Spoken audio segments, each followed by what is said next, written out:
Our lives are always marked by certain highlights, and science, and particularly medical science, is no different. One reads about the excitement when Banting and his colleagues discovered insulin, and very soon, within months, it was used to treat patients in a desperate situation. But I'm going to submit that what happened 50 years ago will be in the long run at least an equal landmark. On February 7th, 1961, Ernest McCulloch and James Till had a paper published in Radiation Research called, in an obscure title, A Direct Measurement of the Radiation Sensitivity of Normal Mouse Bone Marrow Cells. They had injected into the spleen of irradiated mice bone marrow cells and noticed in a few days colonies on the surface of the spleen, which in the longer run turned out to be clones of stem cells. And that's how it started. That's why I say it should be a landmark. And this paper was republished again on February 7th, 50 years later, and was celebrated at the Princess Margaret Hospital in honor of Ernest McCulloch and James Till.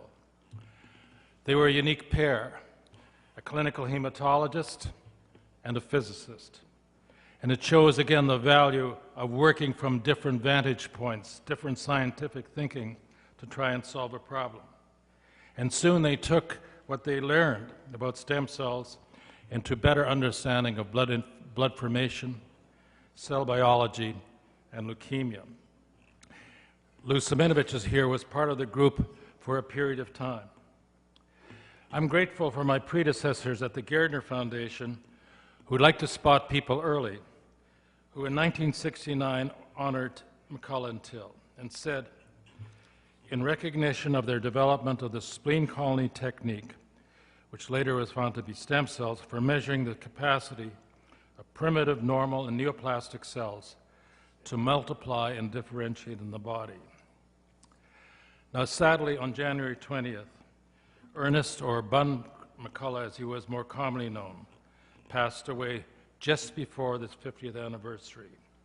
But there has been an outpouring of warm, appropriate tributes to him and with him to Jim Till for this historical accomplishment. We were all deeply saddened when Bun passed away, a man who was modest in the extreme. However, their inspirational science has had a lasting impact.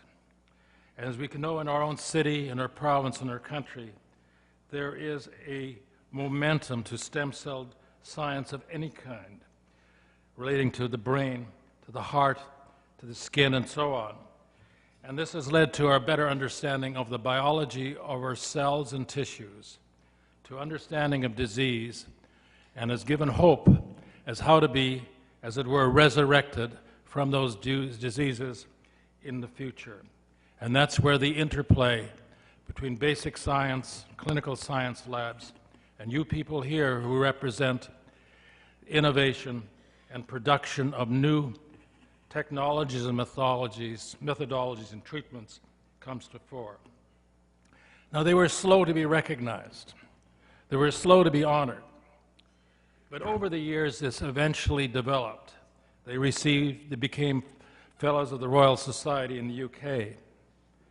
In the mid-90s, the Order of Canada. Later, the Canadian Medical Hall of Fame. And in 2005, the Lasker Award for Basic Science Research.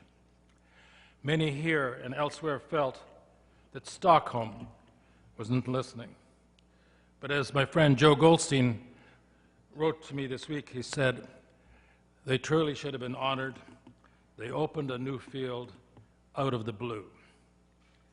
So their work is not forgotten. Their work, in fact, is at the very forefront of science today. We know the strength of stem cell research in this city and province and across the country. And we know that its application will be powerful in the long run. I'd like to suggest that we must take every step to own the stem cell podium in every dimension.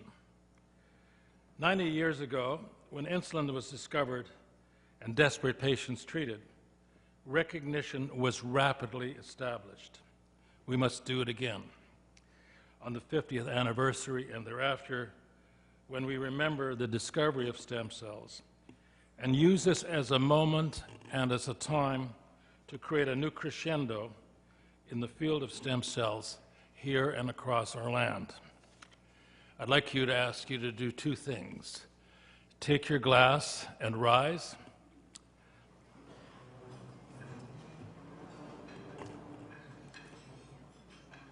I'd like you to pause to reflect on the memory of Ernest McCulloch.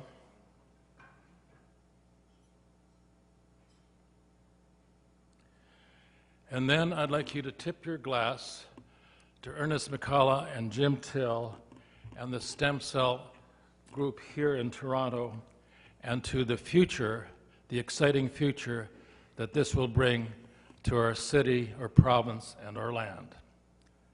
Thank you very much.